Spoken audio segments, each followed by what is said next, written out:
أعوذ بالله من الشيطان الرجيم وبالله نستعين والصلاة والسلام على أشرف الأنبياء والمرسلين سيدنا وحبيبنا ومولانا محمد وعلى آله الطيبين الطاهرين وأصحابه الميامين المنتجبين رب اشرح لي صدري ويسر لي أمري واحلل عقدة من لساني يفقهوا قولي اللهم أنطقني بالهدى وألهمني التقوى اللهم صل على سيدنا محمد وآل سيدنا محمد warzuqna fid dunya ziyaratahum wa fil akhirati syafa'atahum.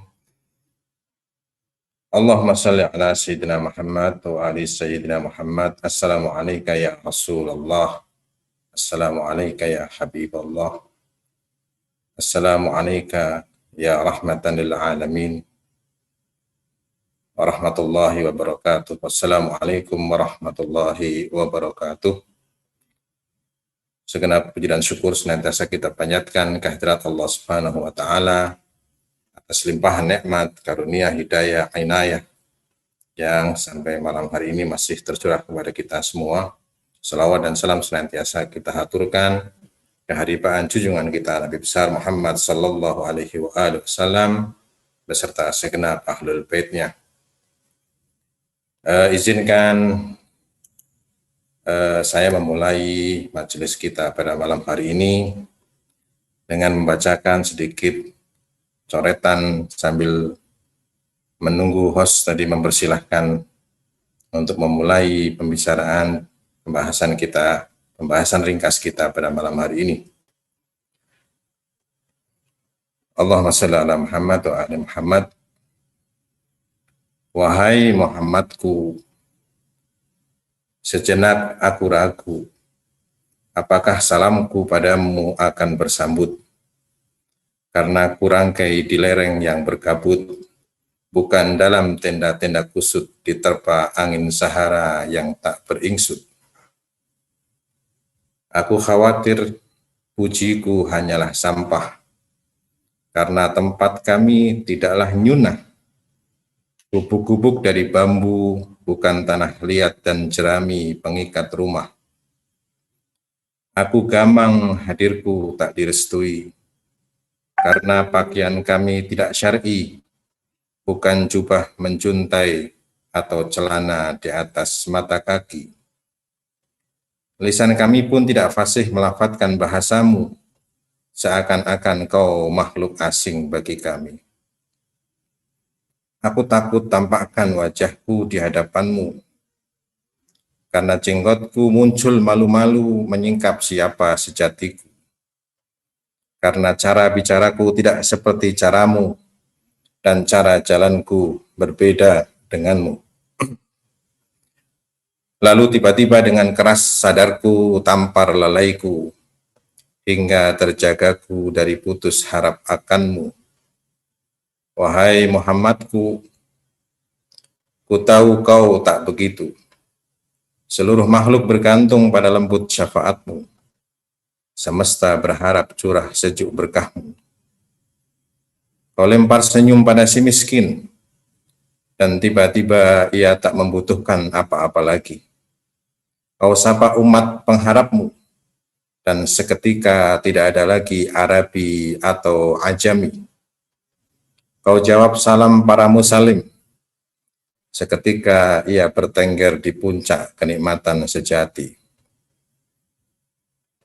Muhammadku, kau yang ubah kolong jembatanku menjadi taman sukacita. Kau yang jadikan gubuk reotku bagai istana. Kau buat yatim-yatimku lebih beruntung dari anak siapa saja. Muhammadku, malam ini hanya ada satu pinta.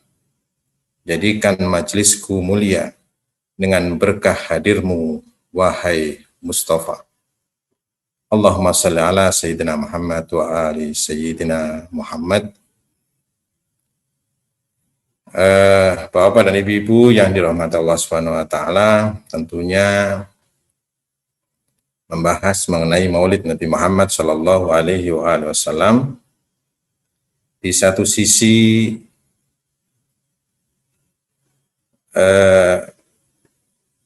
adalah sesuatu yang mudah untuk dilakukan mengingat peristiwa atau keagungan kelahiran Nabi Muhammad Shallallahu Alaihi Wasallam adalah peristiwa yang musallam atau minal musallamat dan disepakati oleh seluruh kaum muslimin, keagungannya, keberkahannya disepakati oleh seluruh kaum muslimin.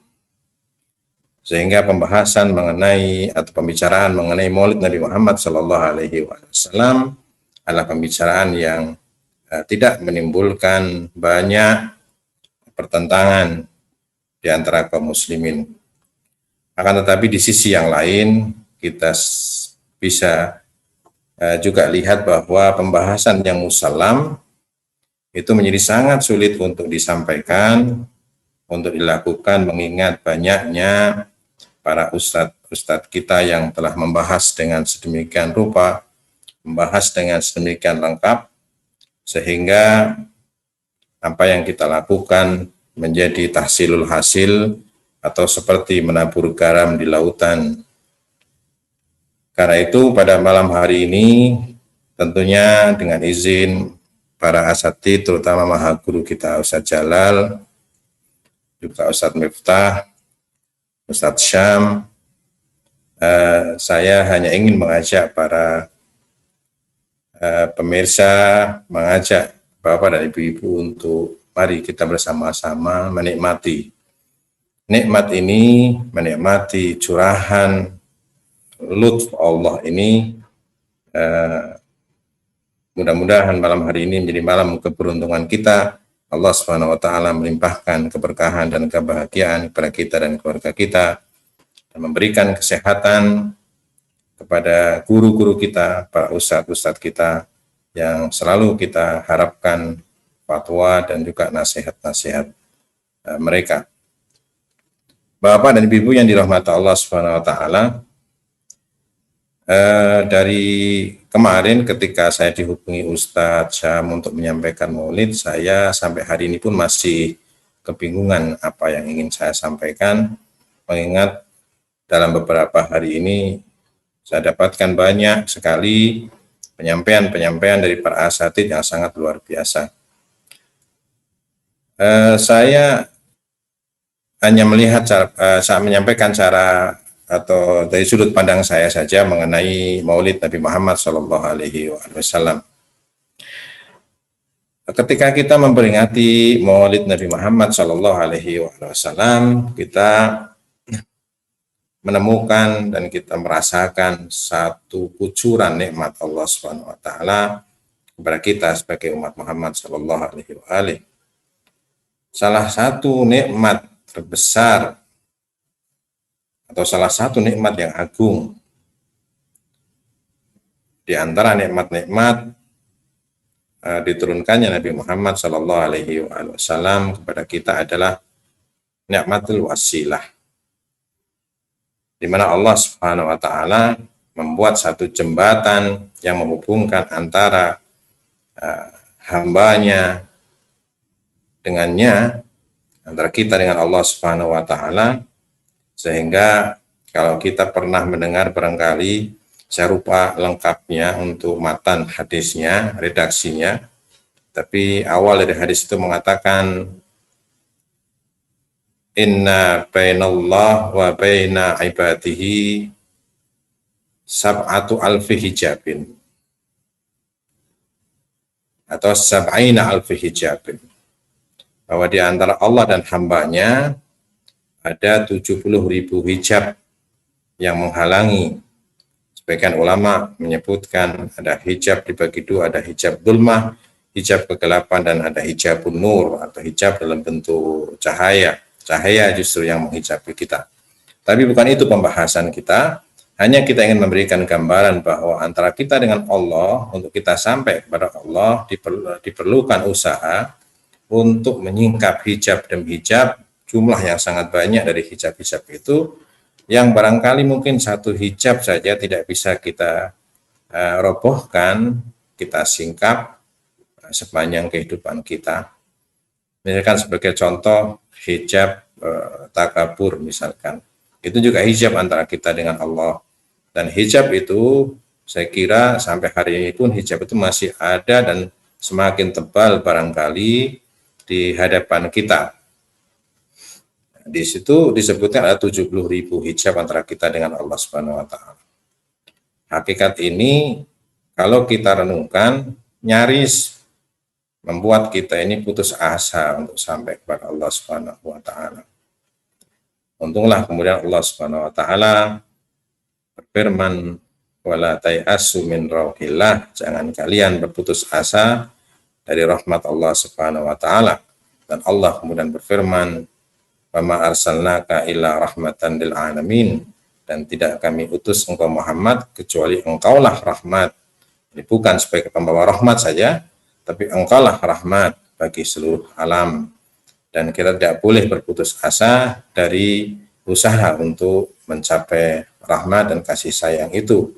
Nabi Muhammad Shallallahu Alaihi Wasallam adalah kasih sayang, adalah rahmah yang dengannya kita memohon kepada Allah agar hijab demi hijab itu bisa kita robohkan dengan berwasilah kepada Nabi Muhammad Shallallahu Alaihi Wasallam. Bapak dan Ibu yang dirahmati Allah Subhanahu Wa Taala, ketika kita berbicara mengenai wasilah, setiap kaum muslimin itu sepakat bahwa setiap hamba memerlukan wasilah untuk menuju kepada Allah Subhanahu wa taala. Bahkan ayat Al-Qur'an mengatakan wabtaghu ilaihil wasilah, dan carilah wasilah perantara untuk menuju kepada Allah Subhanahu wa taala. Seluruh kaum muslimin, bahkan kelompok yang berpaham Wahabi sekalipun, itu meyakini akan adanya wasilah dan harus ada wasilah antara hamba dengan Allah Subhanahu wa ta'ala. Hanya saja perbedaannya, wasilah yang diyakini oleh kalangan yang biasanya berpaham Wahabi adalah wasilah yang bersifat tasyri'iyah. Wasilah tasyri'iyah yang artinya kita mendapatkan syariat itu melalui perantara Allah, melalui para anbiya. Nah, dan selebihnya tidak boleh kita menjadikan mereka wasilah, atau dengan kata lain kita tidak diperbolehkan menjadikan mereka sebagai wasilah takwiniyah, sebagai penghubung antara kita dengan Allah secara takwini, secara wujud hakiki, secara kita mengandalkan mereka untuk sampai pada Allah Subhanahu wa taala. Jadi wasilah kemudian terbagi menjadi wasilah tasyri'iyah dan ada wasilah takwiniyah. Wasilah tasyri'iyah adalah ketika ahli wasilah, dalam hal ini misalkan Rasul, para anbiya, menjadi wasilah penyampai risalah saja. Jadi secara syariat saja mereka adalah perantara informasi, lebih tepatnya seperti itu, antara hamba dengan Allah Subhanahu wa taala. Sementara kita meyakini bahwa selain Rasul, selain sebagai wasilah secara tasyri'iyah, Rasul juga wasilah secara takwiniyah. Dengannya lah kita sampai kepada Allah, dengan berpegang kepada jubah beliau kita selamat dari siksa Allah Subhanahu wa ta'ala. Mengingatkan kita kepada hadis qudsi tentang wilayah Imam Ali bin Abi Thalib, wilayatu Ali bin Abi Thalib hisni faman takhala hisni amina min adzabi. Wilayah Ali bin Abi Thalib adalah bentengku, dan barang siapa yang masuk bentengku, ia aman dari siksaku. Apalagi Rasulullah Shallallahu Alaihi Wasallam. Maka wasilah dibagi dua, ada wasilah tasyri'iyah dan ada wasilah takwiniyah. Kita meyakini Rasulullah adalah wasilah antara kita dengan Allah, baik secara tasyri'i maupun secara takwini. Bapak dan Ibu yang dirahmati Allah Subhanahu wa taala, sering kemudian muncul pertanyaan tentang makom wasilah itu sendiri. Apakah wasilah merupakan fadilah atau wasilah merupakan prosedur dan mekanisme yang tidak bisa tidak harus dijalani untuk sampai kepada Allah Subhanahu wa taala? Jadi artinya wasilah ini merupakan nilai plus, adalah merupakan fadilah, nilai fadilah, yakni di luar regulasi, merupakan satu kemurahan Allah Subhanahu wa taala untuk kita bisa menyambung, membuat koneksi dengan Allah Subhanahu wa taala, dengan orang-orang yang memang Allah Subhanahu wa taala memberikan hak untuk menjadi wasilah, atau wasilah ini adalah satu prosedur yang harus dijalani oleh setiap hamba untuk sampai kepada Allah Subhanahu wa taala. Maka muncul dua pendapat. Yang pertama adalah pendapat yang mengatakan bahwasanya wasilah itu adalah kasih sayang Allah Subhanahu wa taala, yang dalam arti itu merupakan opsi bagi kita. Antum boleh mengambilnya atau boleh tidak mengambilnya. Jadi boleh langsung kepada Allah Subhanahu wa taala karena Allah Sami'un Alim, atau antum menggunakan wasilah ini. Itu yang pertama. Yang kedua, untuk sampai kepada Allah harus melalui wasilah. Berhubungan dengan hal itu, di dalam Musnad Ahmad bin Hambal, hadis yang ke 9226 di dalam catatan saya ini, mohon koreksi dari para asatid, yang memberikan kita gambaran bahwasanya wasilah itu adalah satu prosedur yang harus dilakukan. Bukan hanya opsi yang bisa kita pilih untuk kita lakukan atau tidak kita lakukan. Itu prosedur dan mekanisme untuk kita membuat koneksi dengan Allah Subhanahu wa taala. Di dalam kitab Musnad Ahmad bin Hambal disebutkan, haddatsana Yahya an ibni Ajlan qala sami'tu abi an Abi Hurairah anin Nabi sallallahu alaihi wa alihi wasallam. Di sini tidak ada alihnya ya. Alaihi wa alihi wasallam qala la tajma'u baina ismi wa kunyati fa inni ana Abul Qasimi Allahu azza wa jalla yu'ti wa ana aqsim atau wa ana uqasim. Telah diriwayatkan kepada kami oleh Yahya dari Ibn Ajalan yang berkata, aku mendengar ayahku yang mendengar dari Abi Hurairah dari Nabi sallallahu alaihi wasallam yang bersabda, la tajma'u baina ismi wa kunyati. Jangan kau campur adukkan antara namaku dan julukanku. Fa inni ana Abul Qasim. Aku adalah Abul Qasim. Tapi ingat, Abul Qasim bukan hanya aku seorang laki-laki yang punya anak bernama Qasim. Lebih dari itu, Abul Qasim bermakna Allahu azza wa jalla yu'ti.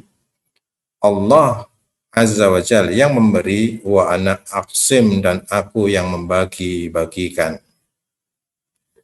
Dari hadis ini kita bisa melihat bahwa betapa dari atas ke bawah, dari Allah kepada hambanya, Allah menggunakan wasilah.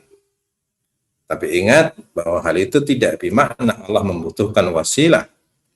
Tapi si penerima atau hamba itu membutuhkan wasilah untuk menerima dari Allah Subhanahu wa ta'ala. Ibarat kita ditanya apakah kita mampu menuangkan air satu ember besar ke dalam gelas yang kecil, jawabannya adalah mampu. Kita mengangkat dan menuangkan air dari ember ke gelas-gelas kecil. Hanya saja apakah gelas kecil itu mampu menahan tanpa tumpah air satu ember besar itu berhubungan dengan qabiliyah, berhubungan dengan potensi untuk menerima satu ember itu, dan gelas tidak mampu. Maka kemudian disiapkanlah gelas-gelas yang banyak, dari kelas yang besar sampai kelas yang kecil. Dalam hadis ini disebutkan bagaimana Allah Subhanahu wa taala, pemberian Allah Subhanahu wa taala kepada hamba-hambanya tidak langsung kepada hambanya, tapi melalui Nabi Muhammad sallallahu alaihi wasallam, hingga beliau dijuluki dengan Abul Qasim, bahkan si pembagi yang membagi segala yang dianugerahkan oleh Allah kepada hamba-hambanya. Mimbabil aulawiyah, kalau dari Allah Subhanahu wa ta'ala untuk sampai kepada hambanya memerlukan wasilah, manusia memerlukan wasilah, maka apatah lagi dari hamba menuju kepada Allah Subhanahu wa taala, dari sebuah gerakan ke atas, dari sebuah gerakan menuju pada Allah Subhanahu wa taala, dari makhluk yang bodoh kepada yang maha alim, dari makhluk yang miskin kepada zat yang maha kaya, dari makhluk yang hina kepada zat yang mulia, dari makhluk yang sebenarnya penuh dengan kekurangan kepada hamba kepada zat yang merupakan sumber daripada kesempurnaan. Tentunya wasilah itu adalah sesuatu yang pasti harus ada di antara kita dengan Allah Subhanahu wa taala. Dan perlu diketahui bahwa wasilah itu haruslah manusia-manusia yang dipilih oleh Allah Subhanahu wa taala. Di dalam masyarakat kita banyak terjadi ifrat dan tafrid. Ada ekstrim kanan, ekstrim kiri. Berlebih-lebihan dalam kurangnya atau berlebih-lebihan dalam lebihnya. Ada sebagian orang yang secara mutlak menolak yang namanya wasilah. Jadi tidak ada wasilah antara kita dengan Allah, karena Allah Sami'un Alim, karena Allah Maha mendengar, Allah Maha melihat, Allah Maha mengetahui. Jadi kita tidak perlu wasilah. Ada lagi kelompok yang lain yang mereka meyakini adanya wasilah antara hamba dengan Allah Subhanahu wa taala. Hanya saja wasilah yang mereka gunakan adalah wasilah yang tidak memiliki stempel dari Allah Subhanahu wa taala untuk menjadi wasilah. Jadi kalau kata teman saya, setiap kali melihat gundukan itu dijadikan sebagai wasilah, berziarah untuk berwasilah. Nah, jadi muncul dua kelompok anti wasilah, ada kelompok yang terlalu memwasilahkan segala sesuatu yang tidak berhak untuk menjadi wasilah. Nah, jadi kelompok yang pertama saya kira diwakili oleh kelompok yang berbau Wahabi yang menolak adanya wasilah, dan mereka banyak menggunakan ayat-ayat Al-Quran untuk menolak wasilah. Salah satu ayat yang menarik bagi saya sampai hari ini adalah ayat ketika Rasulullah Shallallahu Alaihi Wasallam menegur kaum musyrikin yang menyembah berhala. Kemudian mereka menjawab, la na'buduhum illa liyuqarribuna ilallahi zulfa. Jadi mereka ketika ditegur oleh Rasulullah karena menyembah berhala, mereka menjawab, kami tidak menyembah mereka, wahai Muhammad, kecuali sekedar supaya mereka mendekatkan kami kepada Allah sedekat-dekatnya. Ayat ini digunakan oleh kelompok anti wasilah untuk menguatkan pendapat mereka bahwa wasilah itu tidak diperbolehkan. Padahal kalau kita renungkan ayat ini justru sebaliknya. Kenapa orang-orang musyrik menggunakan kata-kata ini, menggunakan alasan ini untuk tetap bisa menyembah berhala? Kami tidak menyembah mereka ya Muhammad, tapi untuk mendekatkan kami kepada Allah sedekat-dekatnya. Artinya kalau mereka menggunakan itu sebagai alasan di hadapan Rasulullah, maka pastilah itu sesuatu yang diizinkan oleh Rasulullah, yaitu berwasilah itu tidak dilarang. Berwasilah itu dianjurkan. Makanya dijadikan hujah oleh orang-orang musyrik ketika mereka menyembah berhala. Mereka mengatakan, tidak, kami tidak menyembah mereka. Kami menjadikan mereka wasilah untuk mendekatkan diri kepada Allah Subhanahu wa taala. Kalau berwasilah itu dilarang oleh Rasulullah pada zaman itu, maka otomatis orang kafir Quraisy, musyrik Quraisy tidak akan menggunakan itu sebagai alibi atas kemusyrikan mereka menyembah berhala. Dan masih banyak ayat-ayat yang lain yang digunakan oleh kelompok anti wasilah ini, misalkan seperti surat Al-Baqarah 186, ibadi wa hambaku wa idza sa'alaka ibadi anni fa inni qarib ujibu da'watad da'i idza da'an falyastajibu li wal yu'minu bi la'allahum yarshudun. Jadi wahai hamba-hambaku, jika hamba-hambaku bertanya kepadaku, memohon kepadaku, bertanya tentang aku, fa inni qarib, aku dekat. aku kabulkan ujibu da'watad da'i idza da'ani. Aku akan mengabulkan doa setiap orang yang berdoa kepadaku di antara hamba-hambaku. Itu pun dijadikan sebagai dalil untuk menolak wasilah. Dan mereka akan mengatakan bahwasanya Allah Maha mendengar, Allah Maha melihat, Allah Maha dan sebagainya. Dan sebenarnya itu gampang sekali untuk dibantah karena itu tidak berhubungan dengan kudrah Allah, tapi berhubungan dengan al-maqturat atau yang dikenai kudrah. Jadi kalau dalam ilmu kalam itu ada satu kaidah al-qudrah tata'allaqu bil maqturat, bahwasanya kudrah itu selalu diturunkan, disesuaikan dengan yang dikenai kudrah itu. Maka tidak mungkin manusia yang tidak punya sayap diturunkan perintah untuk terbang dengan sayap. Itu saya kira mustahil untuk dilakukan oleh Allah Subhanahu wa taala. Jadi berbicara tentang wasilah sebenarnya berbicara mengenai kesadaran kita akan hakikat diri kita sebagai makhluk yang penuh kekurangan, dan bahkan di hadapan kita tadi ada 70.000 hijab yang menghalangi antara kita dengan Allah Subhanahu wa taala. Dan kalau kita ingat peristiwa Isra Mi'raj misalkan, ada satu tahap di mana Jibril tidak bisa melanjutkan perjalanan itu. Nah, sehingga Nabi Muhammad bertanya kepada Jibril, "Ataraktani fi mithli hadzal makan?" Apakah engkau tinggalkan aku pada tempat yang seperti ini? Kata Jibril, itulah antara engkau dengan Allah hampir tidak ada batas. Kita dengan Allah ada 70.000 hijab. Ala kulli hal. Karena itu kita bertawasul kepada Nabi kita Muhammad sallallahu alaihi wasallam, berwasilah untuk sampainya kita membuat request pada Nabi kita Muhammad sebagai manusia pilihan Allah yang menjadi wasilah antara kita dengan Allah Subhanahu wa taala. Jadi ketika karunia Allah, pemberian Allah kepada kita harus mengikuti atau melalui wasilah, yaitu Nabi Muhammad sebagai qasim, sebagai muqassim, maka sudah jelas bahwasanya dari kita kepada Allah itu pastilah membutuhkan wasilah. Wabtagu ilaihil wasilah. Jadi wasilah itu adalah satu nikmat yang diberikan oleh Allah Subhanahu wa taala pada umat Muhammad sallallahu alaihi wasallam, sehingga manusia tidak harus dengan keterbatasannya tidak harus melalui 70.000 hijab yang menghalangi kita dari Allah Subhanahu wa taala. Jadi syukurilah salah satu nikmat yang sangat besar dari kelahiran Nabi kita Muhammad sallallahu alaihi wasallam.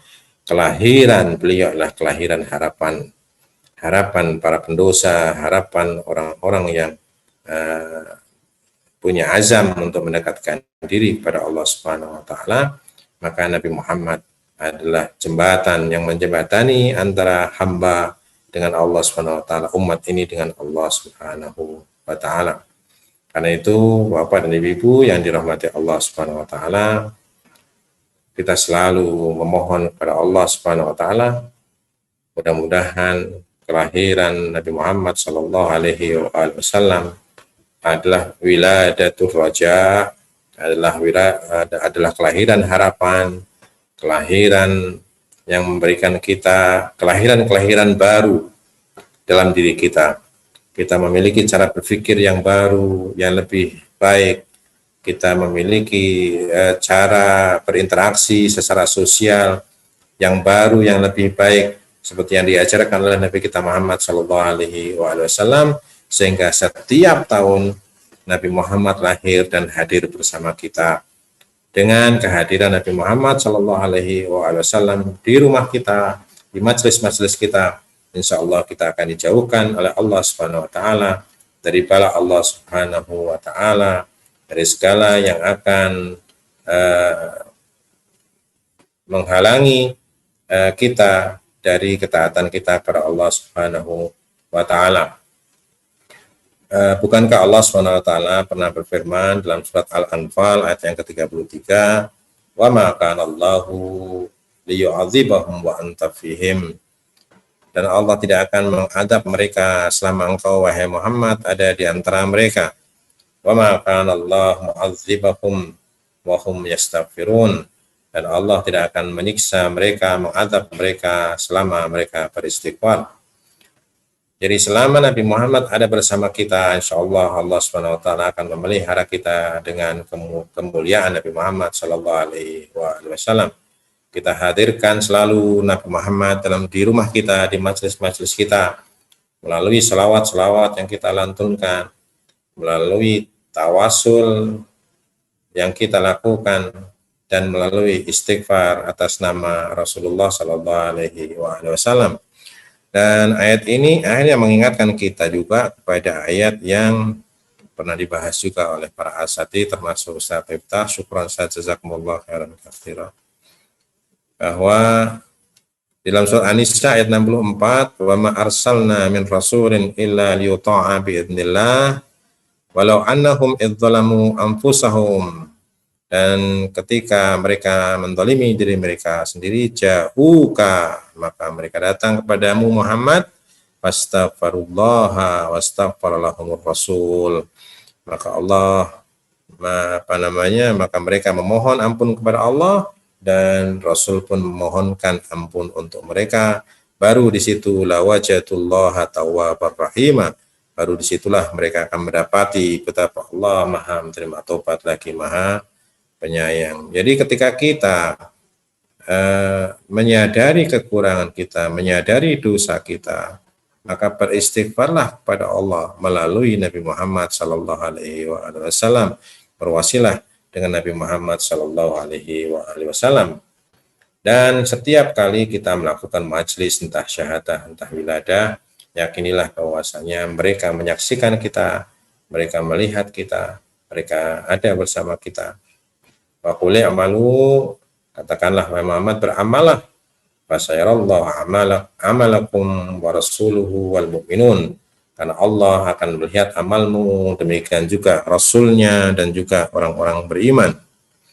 Jadi malam hari ini mudah-mudahan pengkhidmatan sederhana kita ini mampu menciptakan sungging senyum Rasulullah Sallallahu Alaihi Wasallam atas kita. Dan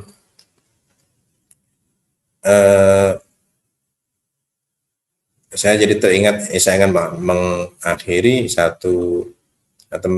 pembicaraan kita ini dengan satu cerita. Dulu saya sering menjadi salah satu bagian dari panitia Maulid Nabi Muhammad Sallallahu Alaihi Wasallam. Dan pada suatu hari ketika kami membuat tenda untuk keperluan acara Maulid Nabi Muhammad Sallallahu Alaihi Wasallam, saat itu langit mendung dan kita mulai memasang tenda, memasang terpal untuk menghindarkan para jamaah yang datang itu dari hujan. Salah seorang kiai di kampung saya mendekati saya, kemudian dia berkata, saya kira kita ini tidak perlu memasang tenda. Kenapa Pak Kiai, kata saya. Kata Bapak Kiai itu, kalau kita memperingati kelahiran Nabi Muhammad Sallallahu Alaihi Wasallam dan kita diberi hujan, maka saya akan mengadu kepada Rasulullah Sallallahu Alaihi Wasallam. Dan wallahu alam ternyata memang tidak hujan. Tapi yang saya ambil atau pelajaran yang saya ambil dari peristiwa ini adalah betapa banyak orang yang sedemikian meyakini karamah Rasulullah Shallallahu Alaihi Wasallam, meskipun kadang secara keilmuan mereka tidak memiliki banyak konsep, memiliki banyak teori tentang Nabi Muhammad Shallallahu Alaihi Wasallam. Dan bukankah itu juga yang diajarkan? Kalau saya melihat itu sebagai satu bentuk keakraban umat dengan Nabi Muhammad Shallallahu Alaihi Wasallam. Itulah kelebihan teman-teman kita di kalangan NU, terutama para kiai sepuh mereka Itu mengajarkan kepada kita betapa kita harus berasyik masyuk dengan Allah Subhanahu wa taala. Betapa kita harus bermesra-mesraan dengan Allah Subhanahu wa taala. Dan baru disitulah kemudian kita merasakan betapa Rasulullah Shallallahu Alaihi Wasallam turun sebagai rahmat bagi umatnya, bahkan umat bagi alam semesta. Doa Kumail misalkan mengajarkan kepada kita bagaimana kita berasyik masyuk dengan Allah Subhanahu wa taala, sampai kadang-kadang secara prosa bahasa yang kita gunakan itu seperti bahasa dalam tanda kutip kurang ajar, bahasa yang sok. Nah, karena itu sebenarnya adalah bahasa-bahasa kemesraan, tidak bisa kemudian dikritik dengan kritik prosa misalkan. Itu adalah bahasa rintihan, bahasa keluhan, bahasa permohonan yang tidak bisa disekat dengan sekat-sekat formalitas linguistik. Jadi Bapak dan Ibu yang dirahmati Allah SWT, sudah saatnya kita mulai menciptakan kemesraan dengan Rasulullah dan juga Ahlul Bait salamullah alaihim asma'in, agar kita benar-benar merasakan, bukan hanya memahami, merasakan betapa mereka ada untuk kita dan betapa mereka selalu ada bersama kita.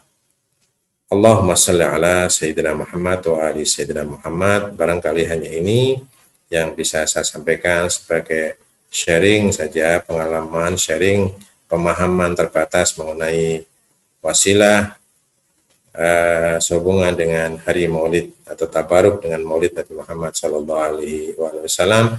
Mudah-mudahan bermanfaat. Mohon maaf atas segala kekurangan. Walhamdulillahi Rabbil Alamin. Astagfirullahaladzim. Wassalamualaikum warahmatullahi wabarakatuh.